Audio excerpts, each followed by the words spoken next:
Good morning. We are in 2 Kings chapter 4 still. Probably going to be there for a while yet.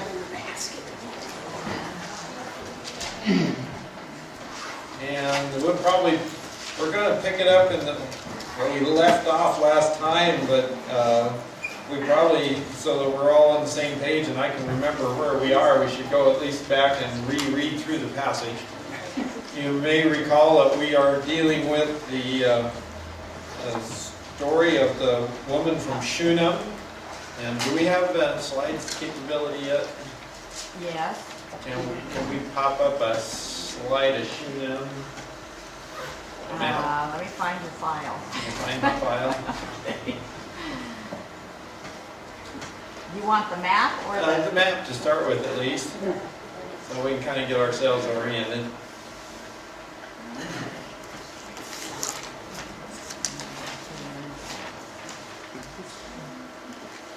Well, it's right there. Oh, look at that. Wow. Hey, we're together. So here's the Sea of Galilee, and of course the Jordan River here, so you get yourself oriented. The coastline of the Mediterranean over here, Mount Carmel, just off the map up here, where we will find the prophet, and where we've studied before, where Elijah had his great victory over the prophets of Baal. And then this valley through here that half drains each way, and we're out here in the little town of Shunem, a small village there at the foot of a mountain, and the place where the Philistines once gathered when they attacked King Saul and all his troops. That's where they gathered the day before he was defeated across the valley on the mountain over on this side. So that's where we're at. And I think we even have a picture of the area just so you get an idea, a reminder of what the valley looks like, not unlike what the Yakima Valley looks like looking across, with a fertile plain in the bottom and a ridge of hills kind of on both sides, and lots of little ruins like that around the area. And the town of Shunem would look like most of your typical ruins. There are a bunch of rocks out in somebody's field now. But this town was a place that our prophet Elisha would pass through frequently, apparently, on his trips up and down, probably going to the Jordan River and south, as well as back to Carmel, and was back and forth probably up and down this valley. When I first going to Jezreel, which would have been maybe the summer residence of the king at times, and then on down over to the other side to the capital. So he would have been through that area, and this woman noticed that. So we pick it up in verse 8 of chapter 4, the story of his encounter with this prominent woman of Shunem, who is not named, but is referred to even by the prophet as the Shunammite. Now there came a day when Elisha passed over to Shunem, where there was a prominent woman, and she persuaded him to eat food. And so it was, as often as he passed by, he turned in there to eat food. And she said to her husband, "Behold now, I perceive that this is a holy man of God, passing by us continually. Please let us make a little walled upper chamber, and let us set a bed for him there, and a table and a chair and a lampstand. And it shall be when he comes to us that he can turn in there." One day he came there and turned into the upper chamber and rested. And then he said to Gehazi his servant, "Call the Shunammite." And when he had called her, she stood before him, meaning before Gehazi. And he said to him, get this straight, so this is Elisha telling Gehazi what to tell her. "Say now to her, Behold, you have been careful for us with all this care. What can I do for you? Would you be spoken for to the king or to the captain of the army?" And she answered, "I live among my own people." So he said, "What then is there to be done for her?" And Gehazi answered, "Truly, she has no son, and her husband is old." And he said, "Call her." And when he had called her, she stood in the doorway. And then he said, "At this season, next year, you shall embrace a son." And she said, No, my lord, O man of God, do not lie to your maidservant. And the woman conceived and bore a son at that season the next year, as Elisha had said to her. When the child was grown, the day came that he went out to his father to the reapers. And he said to his father, My head, my head.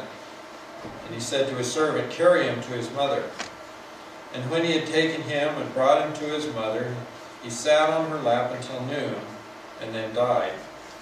And she went up and laid him on the bed of the man of God, and shut the door behind him, and went out. And she called her husband and said, Please send me one of the servants and one of the donkeys, that I may run to the man of God and return. And he said, Why will you go to him today? It is neither new moon nor Sabbath. And she said, It will be well. Then she saddled a donkey and said to her servant, Drive and go forward. Do not slow down the pace for me unless I tell you. So she went and came to the man of God to Mount Carmel. And it came about when the man of God saw her at a distance that he said to Gehazi his servant, Behold, yonder is the Shunammite. Please run now and meet her and say to her, Is it well with you? Is it well with your husband? Is it well with the child? And she answered, It is well. When she came to the man of God to the hill, she caught hold of his feet, and Gehazi came near to push her away, but the man of God said, Let her alone, for her soul is troubled within her, and the Lord has hid it from me, and has not told me. Then she said, Did I ask for a son from my Lord? Did I not say, Do not deceive me? Then he said to Gehazi, Gird up your loins, and take my staff in your hand, and go your way. If you meet any man, do not salute him, and if anyone salutes you, do not answer him, and lay my staff on the lad's face. And the mother of the lad said, As the Lord lives, and as you yourself live, I will not leave you. And he arose and followed her. Then Gehazi passed on before them, and laid the staff on the lad's face, but there was neither sound nor response. So he returned to meet him, and told him, The lad has not awakened. When Elisha came into the house, behold, the lad was dead, and laid on his bed. So he entered and shut the door behind them both, and prayed to the Lord. And he went up and lay on the child, and put his mouth on his mouth, and his eyes on his eyes, and his hands on his hands, and he stretched himself on him, and the flesh of the child became warm. Then he returned and walked in the house once more back and forth, and went up and stretched himself on him. And the lad sneezed 7 times, and the lad opened his eyes. And he called Gehazi and said, Call the Shunammite. So he called her, and when she came in to him, he said, Take up your son. Then she went in and fell at his feet, and bowed herself to the ground. And she took up her son and went out. Wild and crazy story. We've heard it many times, and now we have to try to sort it out and make sense of it. Last time we made it as far as the woman getting to Gehazi and saying, It is well. And I think we wrestled with the faith of a woman who would tell her husband, No, everything's fine, I just want to run and see the prophet. And of course, we have clues there of how worship worked in the land with no priesthood and with no temple, and that the prophets clearly must have been serving as surrogates for the priesthood and the holy days and things that he would have expected her to go on a particular holy day, a new moon festival or something, to meet with a prophet, as probably others did. But this was, it's not Sunday. Why are you going off to church? Was kind of the question he had for her. And her answer to him is, It's fine. It's okay. Never mind. It's well. Shalom was the word. And it's basically what you tell people when you want to tell them everything's okay, don't ask questions. Don't bug me. No, not something to that effect. But the husband obviously does not know at this point that the child has died. And apparently, even though he was complaining of his head hurting and what most folks agree is sunstroke, it hadn't raised enough red flags with him that he would say, is our son okay?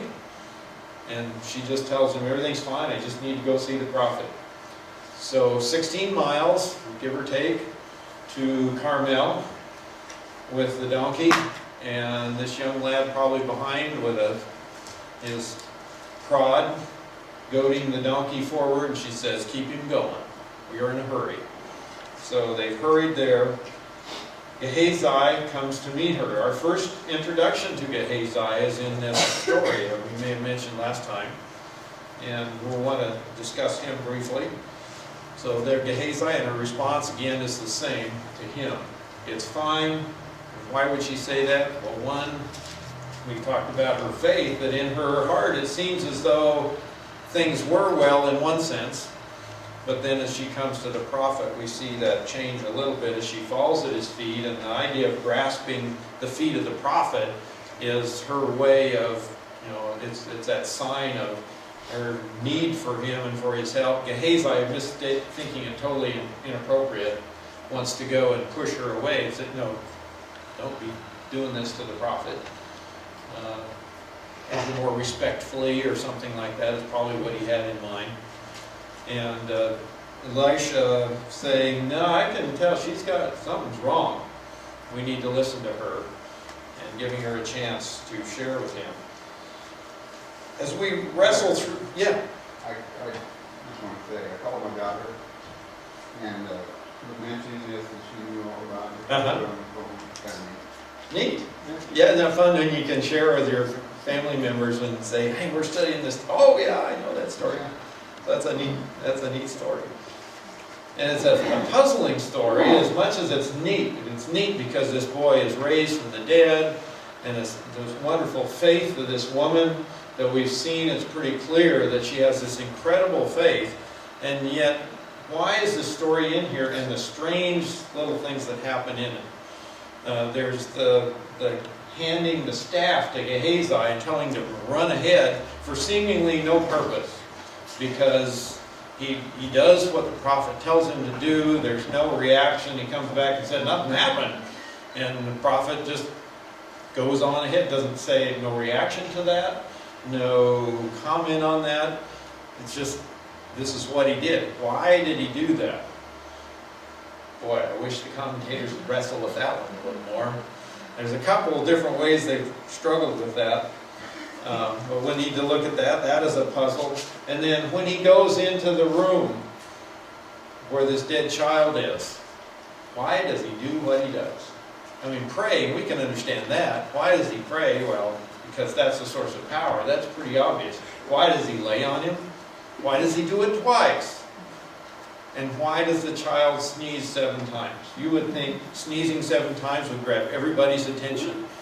There's about 2 commentators I read out of everybody I read that mention anything more than sneezing clears the head. So I want you to know that sneezing will clear your head out, in case you didn't know that. Yeah. So, if you have a sneezing fit, that's a good thing. In fact, some of them speculate that when you sneeze, people say, "Bless you." That maybe there's some connection that God's blessing is attached to sneezing, which keeps you alive. I don't know. And 7 times is significant too, because 7 times is used a lot. Many times the Bible. You would think that that 7 being in there would just light up the screen, wouldn't you? And the commentators would say, they sprinkled the blood 7 times before the veil. They did this 7 times. There, 7 is repeated over and over and over throughout the Old Testament in those things. Why not? And they'll talk about 7 spirits indwelling 7 evil spirits. There's always this 7 number that pops up. Well, 7, I've been told it's the completion. Maybe it was like his healing was complete.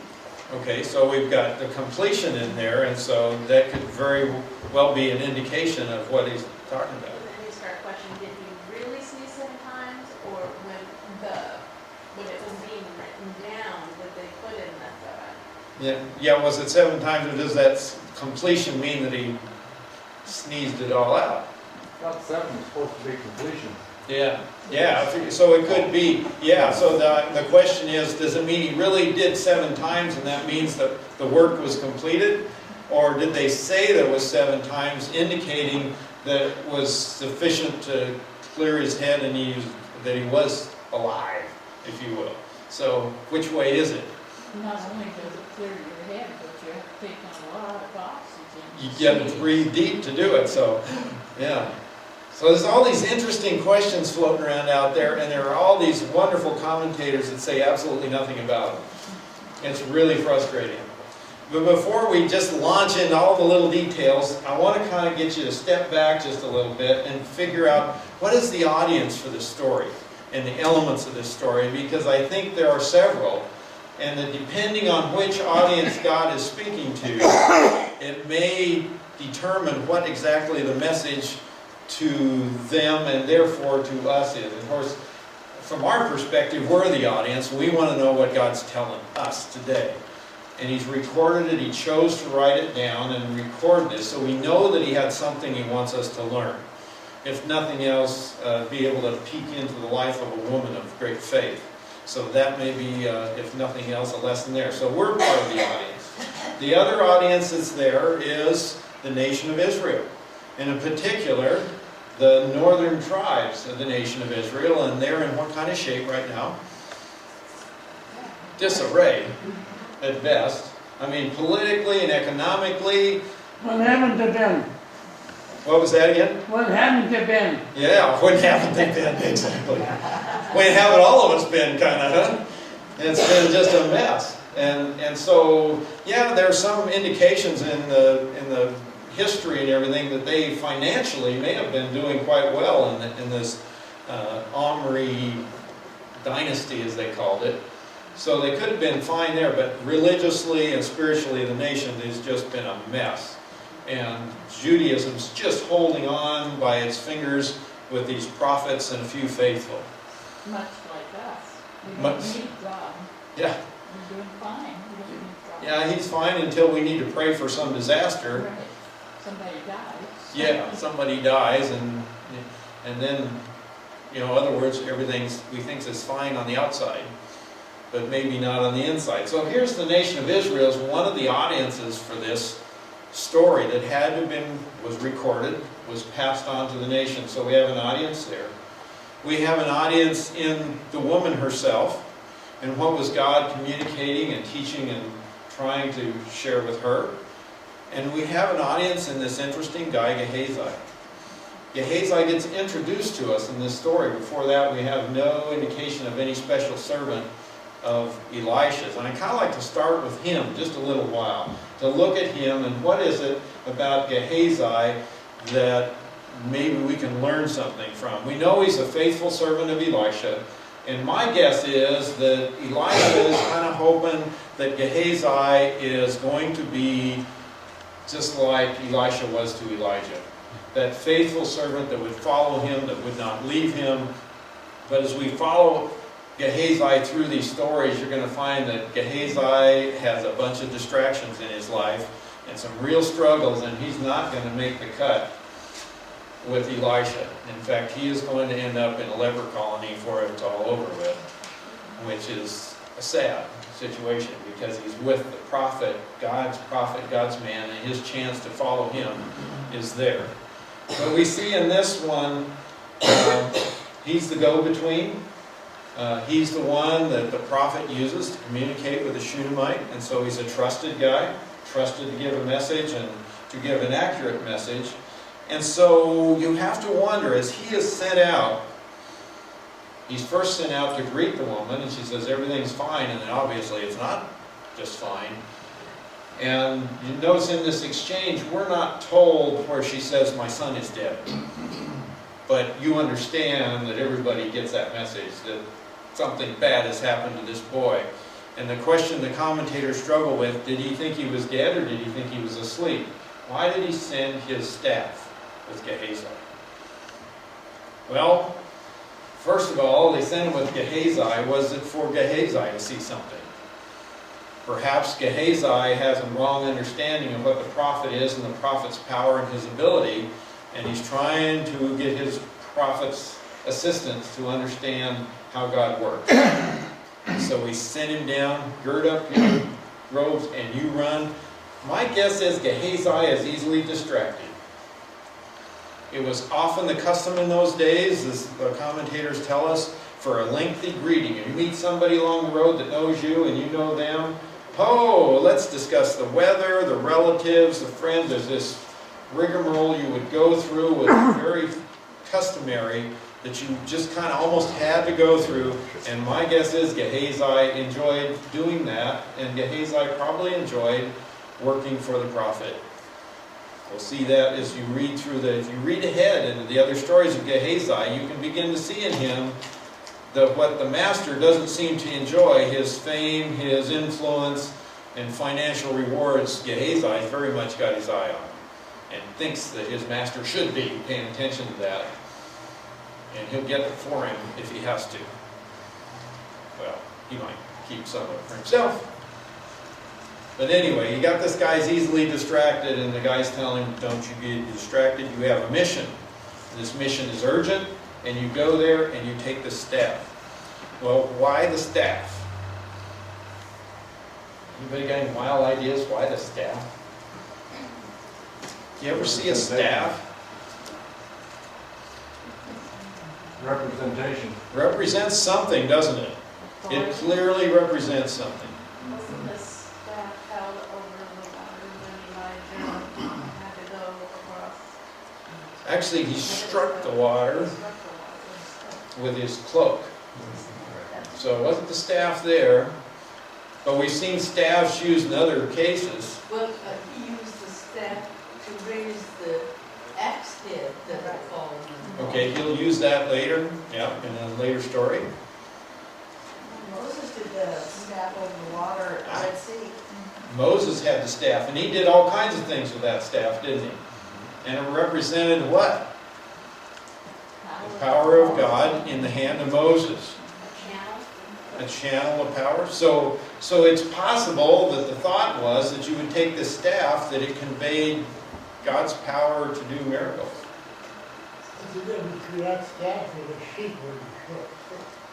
You know, that's an interesting question. It could have very well been similar to a sheep herder's crook. It would have been a staff for, and I guess in a sense it could be used for herding the sheep of the nation of Israel. So it obviously something you used to walk with. So Wasn't that what Moses had in his hand? he had a sheep herding stick, yeah. I don't know whether it was a fancy custom-made job or was one he pulled out of a bush somewhere to lean on and to help him walking through rough ground. You know, now the thing to walk is you have two of them. So and actually, I guess they work pretty good. You can help, your arms help you hike. Have you seen those, the hikers that use the two staffs? David said in Psalms 23, I want A nice staff, they comfort me. So it's, you can see in the use of the staff and just what you know and what you think of already that you've studied, that it's significant and that it's a tool that's used for something, and that it conveys a message, and it conveys the idea of power, and perhaps it links back to Moses and conveys the idea of the law that came through Moses, that whole idea is connected a little bit perhaps in the prophet's staff. And so if that's the case, you kind of have, again, I can't find, you know, it would be so nice to be in there. The staff represents this, and it always means that, and here it is laid out in Proverbs 14:72, that's exactly what it is, and you don't find that. So you're kind of trying to put the pieces of what you know into what this story might be telling you. Well, here's the guy sent with this emissary, sent with the staff of the prophet, and the thought would be that he's going to lay it on his face. Didn't say lay it on the body, lay it on his face, and that somehow it's going to awaken this child and it's going to do something. That's what Gehazi is obviously expecting. And the response is, verse 31, he laid it on the staff on the lad's face, and there was neither sound nor response or attentiveness. It didn't make any difference at all. And you go, he's dead, right? So now we've got to back up to our audiences and say, okay, what did this tell to the audiences? Well, one thing that it told to Gehazi, my guess is Gehazi liked big dramatic things, and he had this sense that power was in this, you know, might be in the staff. If I could just get the staff, I could be like the prophet. And there's more to the power of God than just the staff, Gehazi.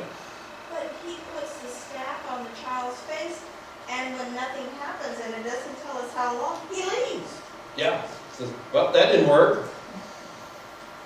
So, So Gehazi's got to be a little puzzled.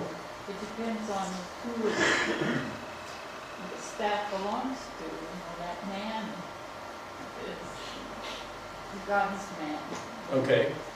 Yeah, and some of us have the same idea, and you can go out there in Christendom today and find people that are looking for the staff, can't you? It's God's magic wand, and it's either an individual or a thing, or if you do a certain procedure, God has to bless you and He has to do stuff, right? Isn't that what you hear, the message? I remember, who was it that brought one time they had gotten the mail, a little handkerchief thing, came in the mail. They're saying, oh, I got this. Was that you? Carl. Was that Carl? Okay. Yeah. They got somebody sent you the handkerchief or and you put that on you, and boy, it would heal you and do all kinds of amazing things. If you send him money. Yeah, if you happen to send in money, that's what empowers. It's like a credit card, you got to activate it. That's it. Mine didn't work. It didn't work. Man. Wrong telephone number. Yeah. But I mean, isn't that kind of Well, and then we're even go to relics. relics? Sure.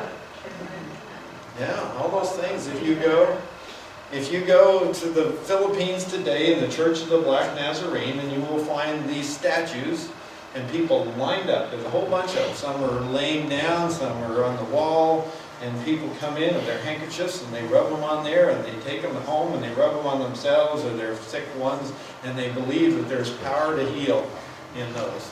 They line up for hours to go through there and get a chance to touch these relics and do those things. I mean, here we were way too civilized to think of doing something like that, right? But it's a challenge to us that where is the power of God to do miracles? And it is strictly in the staff? Is it in some article? Is it in going through some motion? And the message apparently to Gehazi here is that it's not there. There's the other audience of the nation of Israel, and I think there's an illustration for us here.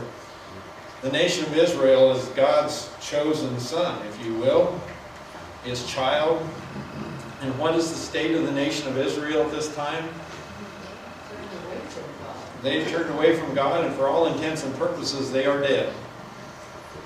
But they have gone and they have taken some of the formalities and things, they twisted a little bit, and they've got the golden calves in there so you don't have to run down to the temple all the time. But they've kept a whole lot of that that's familiar to them. So in a sense, they've sort of got this religious staff, if you will, and they've laid it on the face of the nation of Israel, saying, we're all okay. And there's no sound or response out of the nation of Israel because of that. They're still dead. In fact, you could even say if it does, and I'm not sure that I can dogmatically say it does, but if that staff is similar as in the staff of Moses, and some commentators make that parallel and say that really represents the law of God. And the law of God is God's tool, and it's just and it's right and it's perfect. But you can take that tool and lay it on the face of a dead man, and all it says is, he's dead. That's what it does. It describes what dead looks like, and says, here's what life looks like, and you're not it.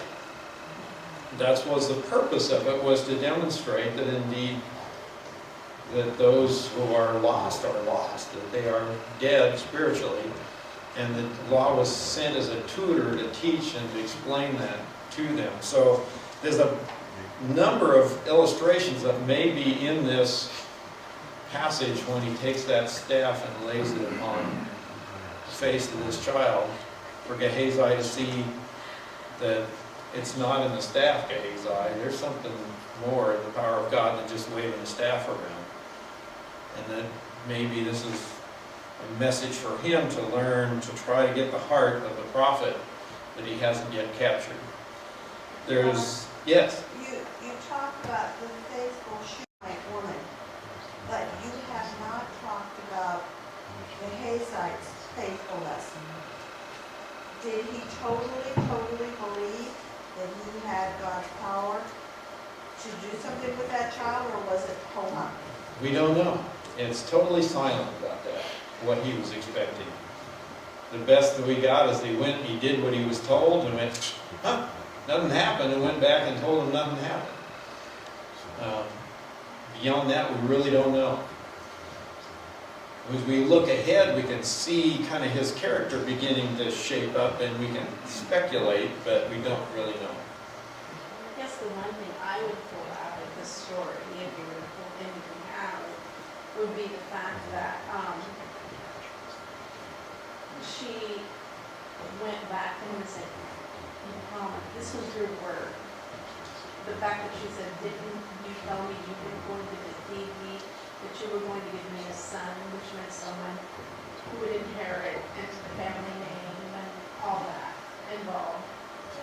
You said, and that's where her faith came through the promise. And in a way, I think, okay, so we have to keep going back to the promises for our faith. We have to pull God to the word. Isn't that what Elijah did? Isn't that, here's your name, here, you have to protect and when you say to God, preserve these people, or, because of your name. So she goes back, to him and said, I didn't ask for this son. It was your promise. And I asked you not to deceive me into expectations. He's not really dead, because I believe God does not go back on his word.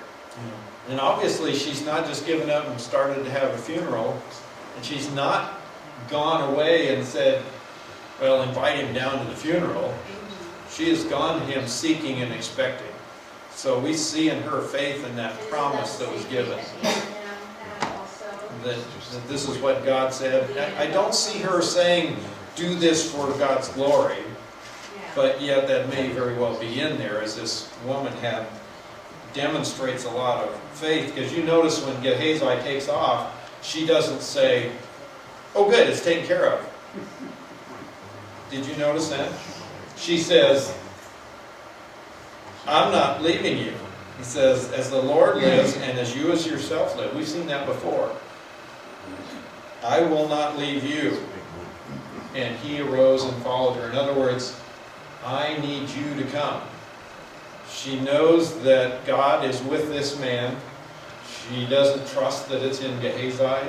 She doesn't trust that it's in this staff. She believes that the connection to her God is through this individual. He says, I am not leaving you. I am sticking close to you. Well, the reason for the story is not only to demonstrate her faith, but in verse 27 it said, he says,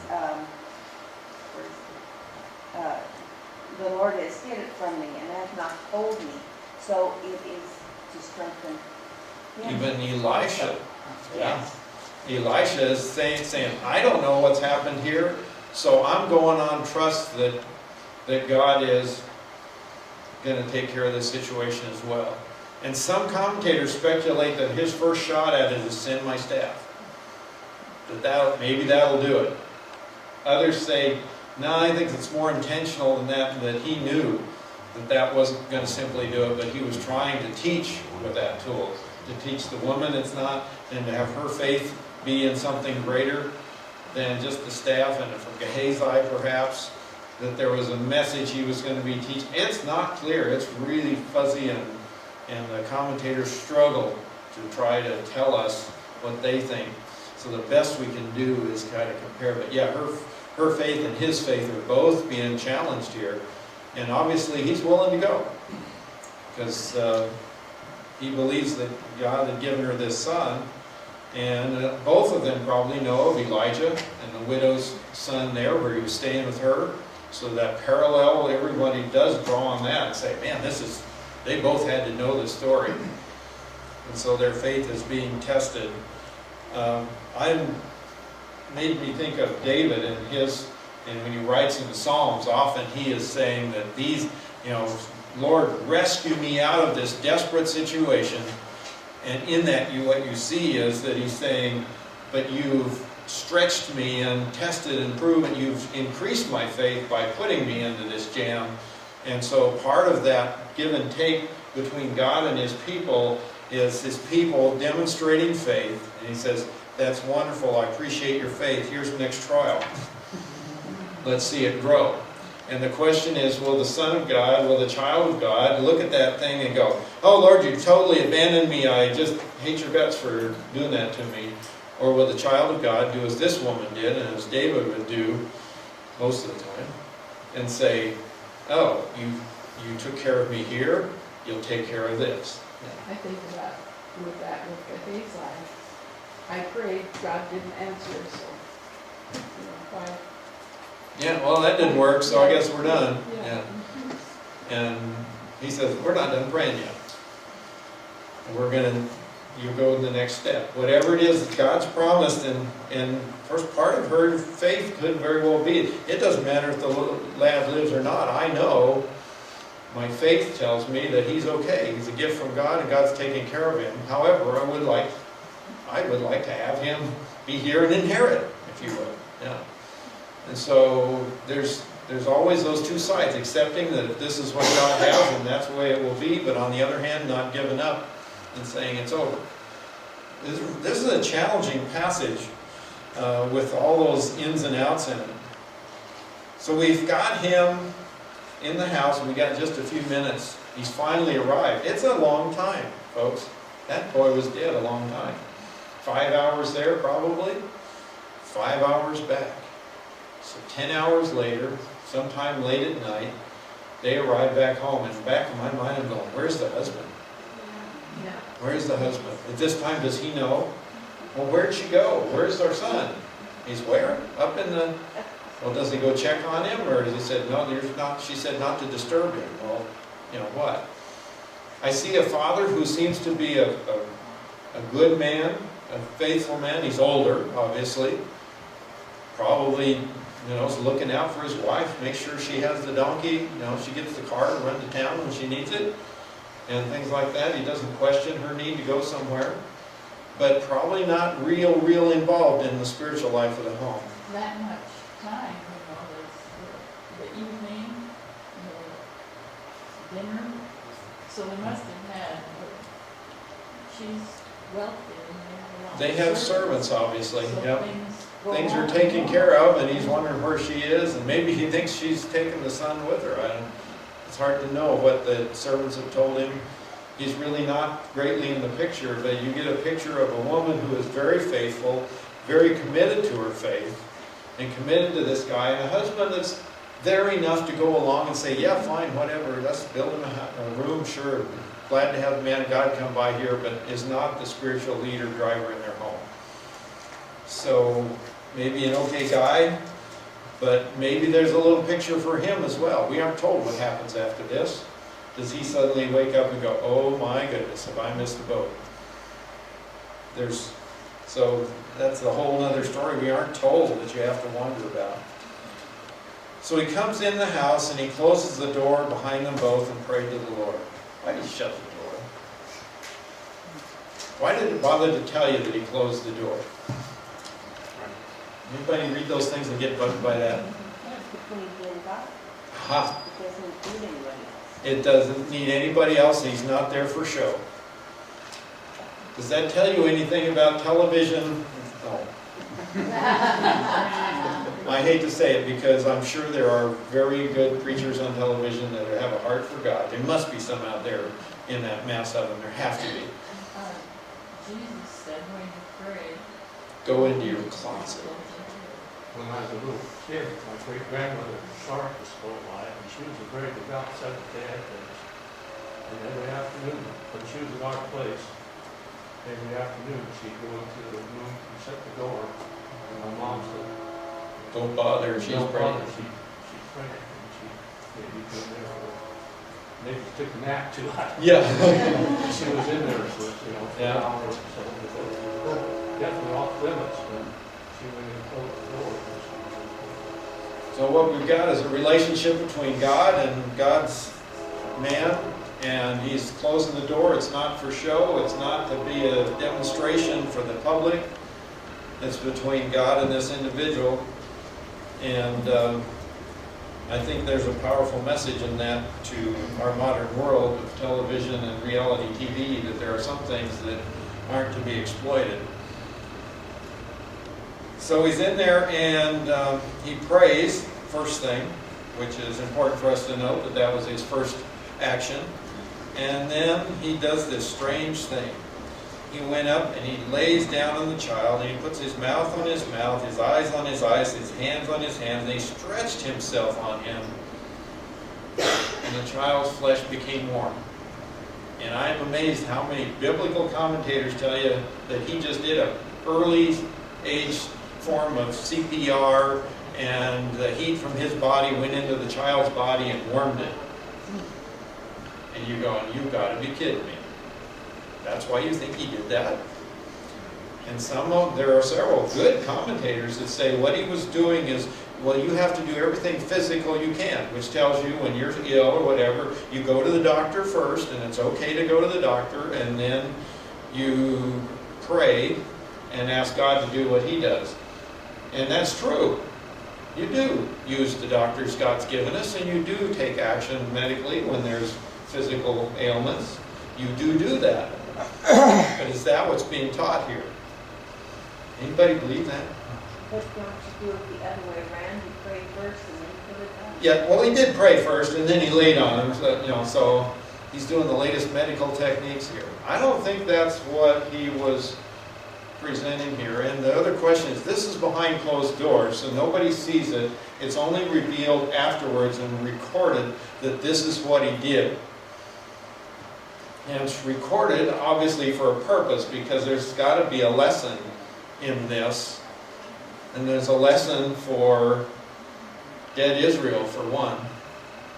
How do you make a nation alive? How do you make an individual who is spiritually dead alive? What does it take?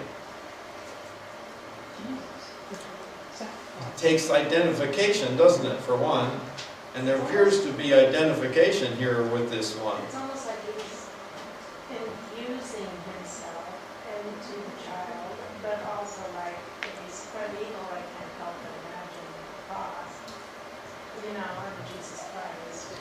So it really pictures the personal in-face and identification with, and Jesus is said to be the perfect man as well as God, isn't he? That Christ was the perfect sacrifice and that he was perfect man. And there's identification here clearly with this person, the eyes, the mouth. And it tells us in Genesis that when God created man, that he did something. He breathed the breath of, in the Hebrew I believe it's plural, lives into him. And he became alive. And so this seems to be similar in what it's teaching us about the breath of life into this one. And I'm going to have to leave you here because we are out of time as he is laying upon this one. But I'll leave you with to wrestle with what I am still wrestling with, and I've only found one commentator so far that mentions it, that the lad becomes warm, but he doesn't become alive until he does it again. So he becomes physically, apparently the heart's going or something's going, the body becomes warm. But he doesn't yet respond. He's still not hearing and seeing. Why not? Why does it take another repeat? And why does it take this process? Oh, it's frustrating when they don't just tell you the answer. Well, hope we can at least get some ideas, but again, as you do your homework and go back and read this again and go, what was he talking about? Would you look at the audiences that are there, and each one of them is watching this. And I don't know if the woman hears about how he did it later or whether her faith is just rewarded with a live son. But it's recorded for the nation. And I think the message in what happens here is for the nation of Israel.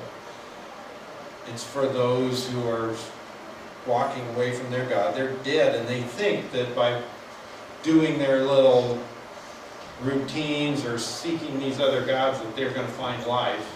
I think it's God telling them they're not going to find life that way, that there's another way to life, and there's what they're going to need from the prophet, that they need the thing that gives the prophet life, endued and placed supernaturally into them.